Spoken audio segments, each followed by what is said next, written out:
Salut à toi, j'espère que tu vas bien aujourd'hui. Bienvenue une fois de plus sur ma chaîne YouTube Parlons d'escargot. Alors si tu n'es pas encore abonné à moi, fais-le et surtout n'oublie pas d'activer la cloche de notification pour ne rater mes prochaines vidéos. Alors, dans cette nouvelle vidéo, nous allons vous donner 3 raisons pour lesquelles vous, mes abonnés, nous, tous ensemble, devons nous lancer dans l'héliciculture. Alors, restez jusqu'à la fin parce que la troisième raison, elle est vraiment ouf. Alors, la première raison pour laquelle tu dois te lancer dans l'élevage d'escargots est simplement la raison du temps. Ne prenons pas le temps pour dire que, ouais, je ne peux pas faire ça parce que je suis commerçant, parce que je suis couturier, parce que je suis enseignant. Non, il faut arrêter ça. Il faut arrêter ça à partir d'aujourd'hui, mes chers amis. L'élevage d'escargots ne nécessite pas assez de temps. Par jour, au moins, il peut vous prendre 30 minutes. Que dit par jour, ce n'est même pas chaque jour que tu contrôles. Contrairement aux autres élevages, que chaque fois tu dois être en train de surveiller, monter, descendre. Donc, mes chers amis, ne prenez pas le temps pour faire une barrière pour vous de vous lancer dans l'élevage d'escargots. Il faut arrêter ça, les gars. Il faut arrêter. Deuxième raison pour laquelle tu dois te lancer dans l'élevage d'escargots.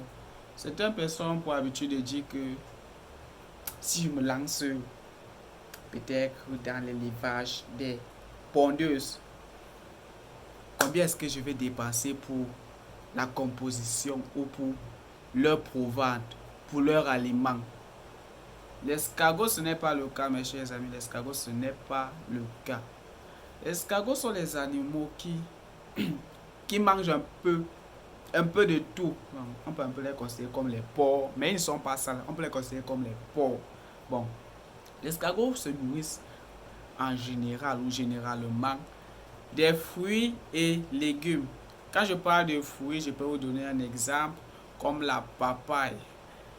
Qu'elle soit mûre ou non mûre. Et pourquoi pas de ces feuilles aussi? Quand on parle de légumes, il y a les choux, il y a les feuilles de gombo. Il y a les feuilles de gombo.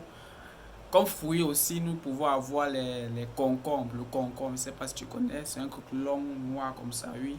L'escargot adore manger ça. L'escargot adore vraiment consommer ça.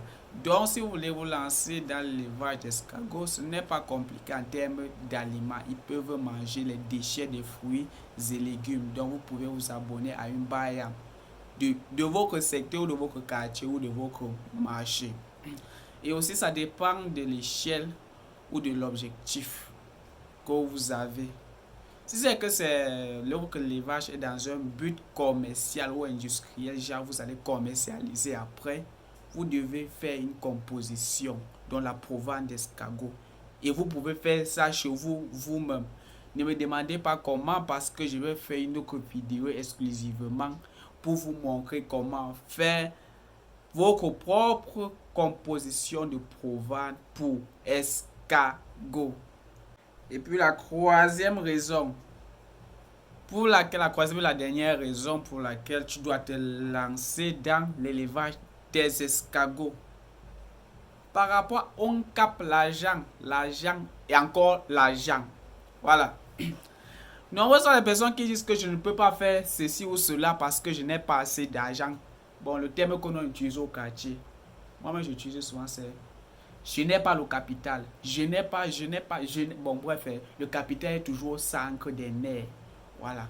Tu vois alors que l'élevage d'escargots, ce n'est pas trop les histoires de capital là, non. Ce n'est pas trop les histoires de capital là.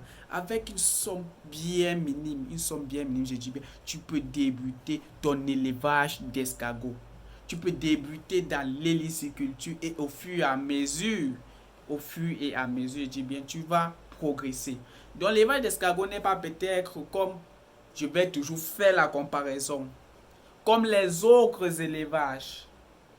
Un peu comme la volaille ou les porcines. Vous voyez un peu, non? Donc ce n'est pas pareil.